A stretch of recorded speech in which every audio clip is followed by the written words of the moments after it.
Olá, boa noite.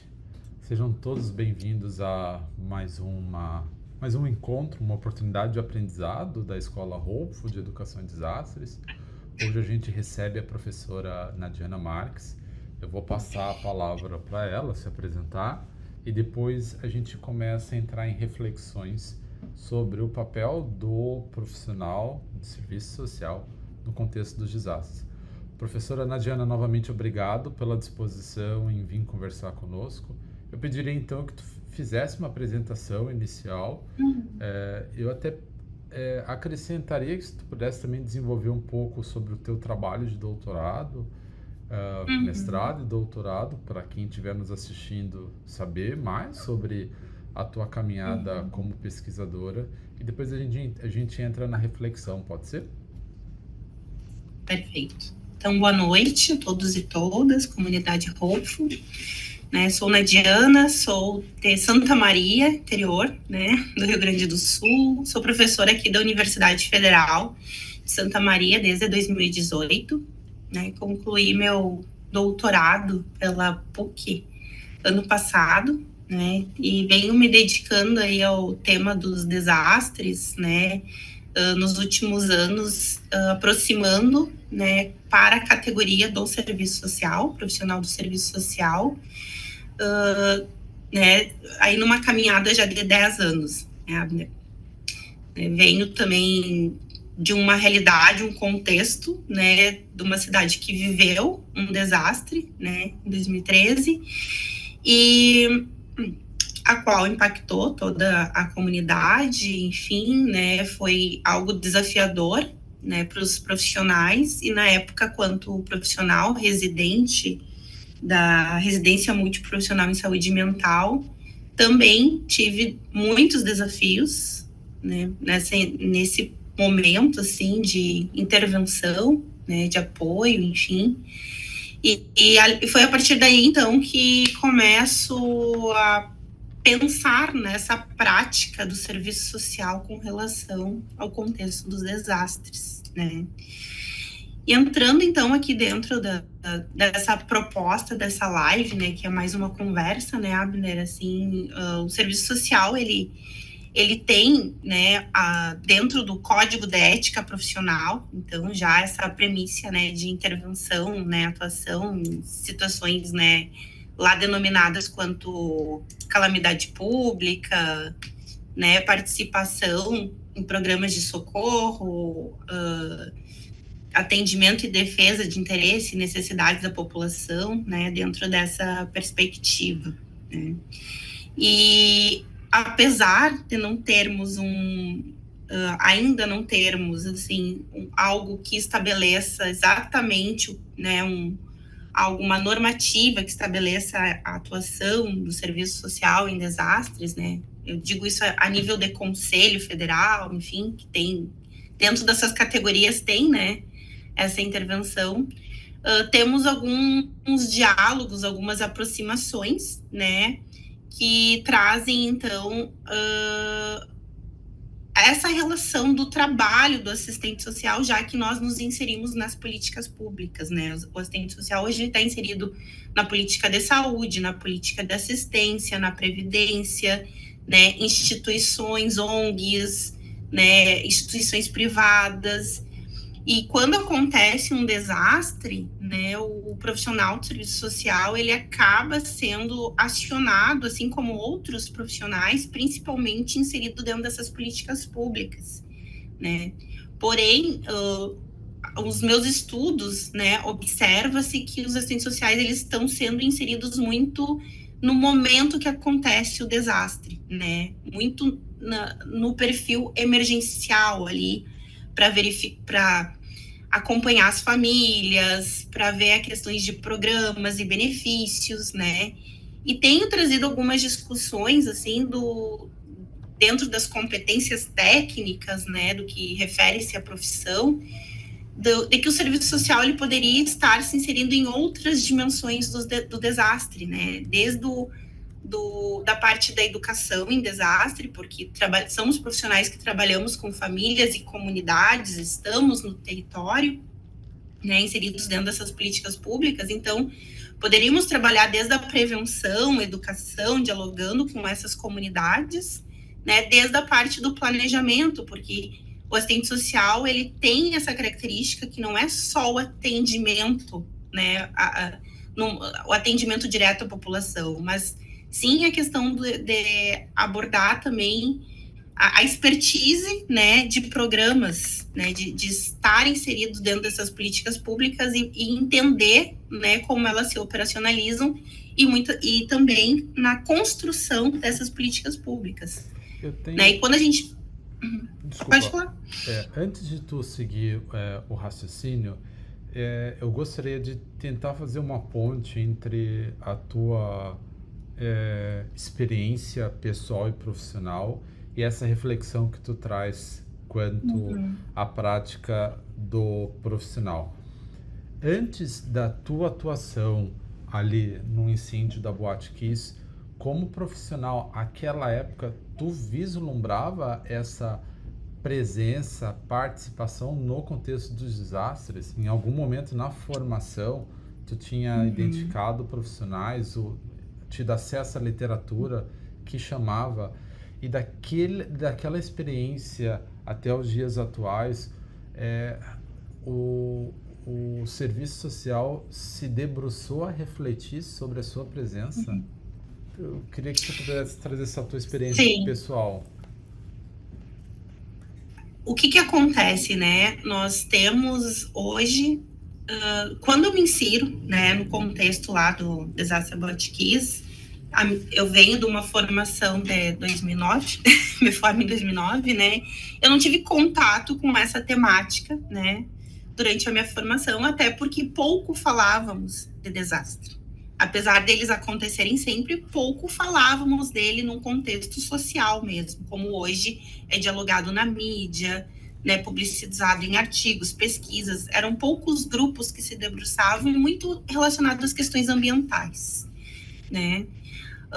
Apesar disso estar inserido no nosso código de ética, né, lá no artigo 3º do nosso código de ética, né, quando eu me vejo nesse processo, eu entendo, quanto profissional, que eu preciso antes de realizar minha intervenção prática, né, com as famílias, né, com a população atingida, eu preciso entender mais sobre desastres, né? E a partir daí, então, que começo, então, a desenhar, né, a possibilidade, vislumbrar a possibilidade de ampliar esse estudo a partir da pós-graduação. Né? Mas, realmente, a nível de formação, discussão dentro da formação do serviço social é algo novo, né? Até tem, dentro da minha tese, eu trago uma linha do tempo que ela vai mostrar que a aproximação do serviço social com os desastres se dá a partir dos anos 90, justamente quando o serviço social faz a sua última reformulação do Código de Ética. E aí traz essa questão, né, como uma perspectiva, né, de intervenção, atuação do profissional.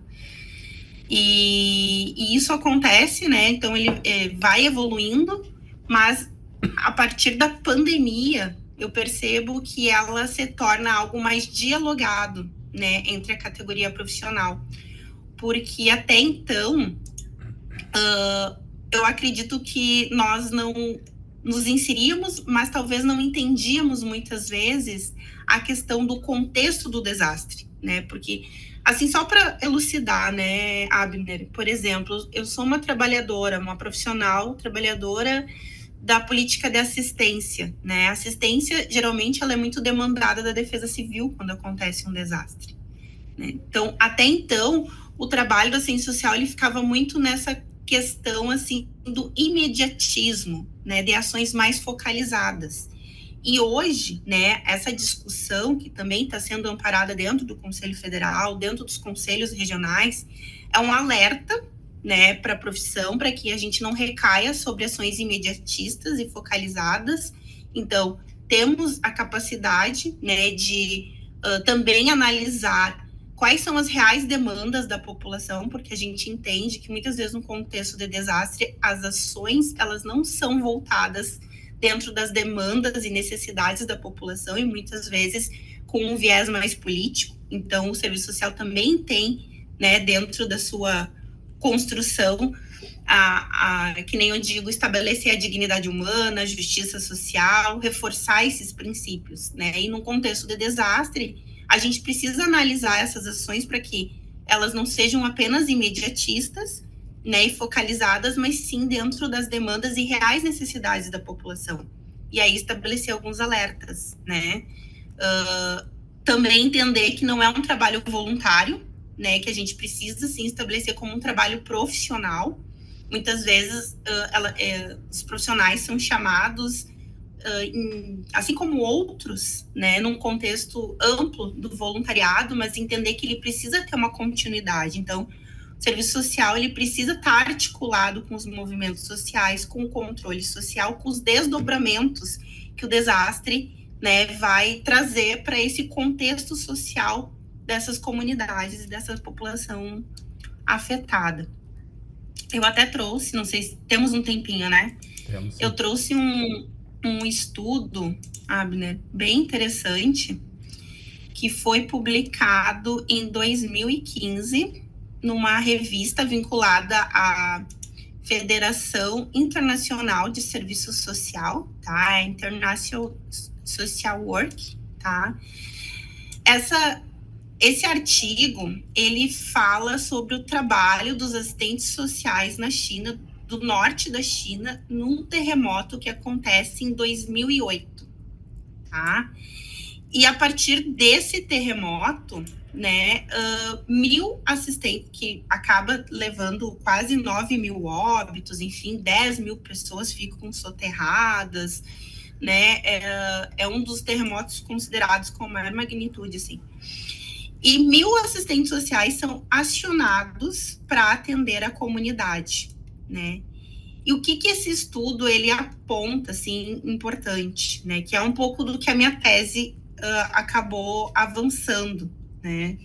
Que é entender, não é fazer comparações com outros países, mas entender como que essa prática dos assistentes sociais em outros continentes e outros países, ela vem se consolidando para que a gente tenha uma aproximação com outras experiências, né?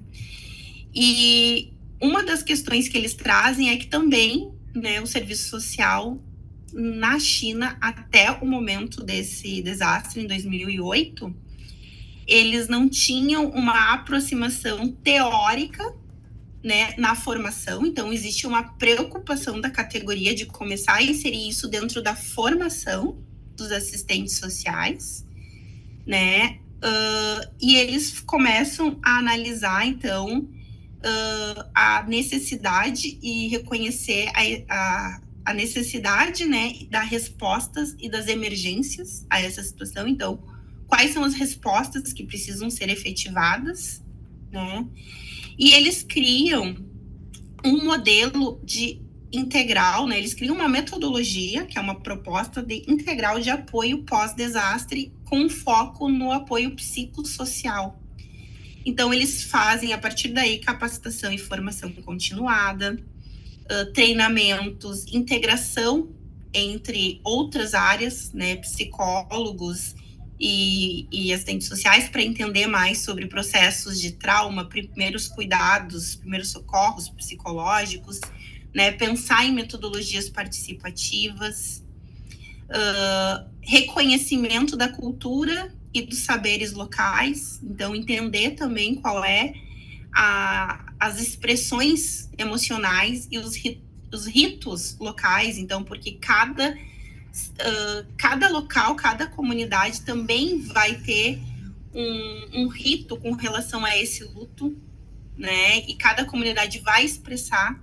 Então, trazer isso para dentro dessa construção de intervenção, né? Se apropriar e também valorizar isso que é da comunidade, né? A promoção da resiliência comunitária, né? Então, mapeando recursos internos da comunidade. Então, o que a comunidade tem de recursos que podem, por exemplo, pensar num processo de prevenção, lideranças, sistemas de alerta. Mas esse aspecto é bem importante e tu problematizou no começo da conversa, que hoje o profissional que se forma em serviço social, ele muitas vezes se torna até uma muleta, porque é onde se ampara emergencialmente para atendimento da população. E aí existem características, inclusive, a de entender que a presença ou mobilização dele é um gesto humanitário e não profissional, ou seja, ele precisa estar lá e eu não preciso pagar. Esse profissional hoje, ele já tem percebido a necessidade dessa profissionalização para a assistência e ele tem também observado a possibilidade de atuação antes do desastre? Sim, né? E esse ponto que tu trouxe, Abner, é bem importante, assim, de pensar, porque é um debate da categoria profissional, né, de que não recai apenas sobre o voluntariado. Porque uma questão é eu, né, Diana, né, numa situação de crise, emergência, ok, eu vou me voluntariar, mas a continuidade dessas ações, né, a gente precisa responsabilizar o Estado, os municípios, que eles precisam ter essas equipes preparadas e organizadas, né, então ela não pode se dar pelo voluntariado, ela pode ter a participação do voluntariado, mas a gente precisa ter os profissionais de referência, né, e aí eu coloco os assistentes sociais também, né, e por isso, né, que vem se criando um debate, principalmente agora aqui no Rio Grande do Sul, depois das inundações que aconteceram, né, e toda a discussão acerca dos abrigos, aonde você falou muito nas questões de violações de direitos, né, nas condições de acesso aos benefícios, né, do governo, porque as pessoas tinham muitas dificuldades, até a próprio acesso à informação com clareza, né, e objetividade, né, bom, como é que eu vou acessar, como é que eu vou cadastrar.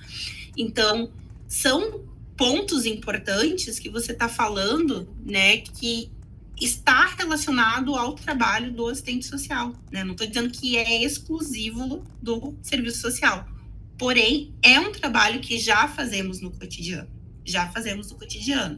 Ocorre que dentro desse processo, e a minha tese mostrou que nós somos invisibilizados muitas vezes nesse processo, no sentido de vamos pensar na construção de protocolos, de planos de contingência, né? Então, por que não trazer profissionais inseridos dentro dessas políticas públicas que já têm um conhecimento acerca para compor, né? E aí nós não estamos falando do momento da emergência, acionar o assistente social só porque você precisa, né, encaminhar ele para garantir algum direito durante o desastre, ou porque aquela família está sem documentação, né, ou aquela família precisa de um auxílio, ou precisa de um abrigo, não. Mas também que possa propor e planejar essas ações justamente para quando você constrói um abrigo, você pensar, né, em todas as possíveis reais situações que garantam a não violação de direitos, né? E ali a gente fala da violação de direitos humanos e tantas outras coisas que surgiram, né, Abner? Então, tem sido um debate caloroso dentro da nossa profissão, né?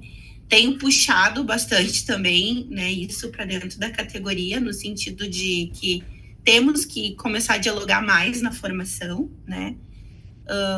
Trazer essas temáticas, né? Porque a partir daí essa aproximação, tanto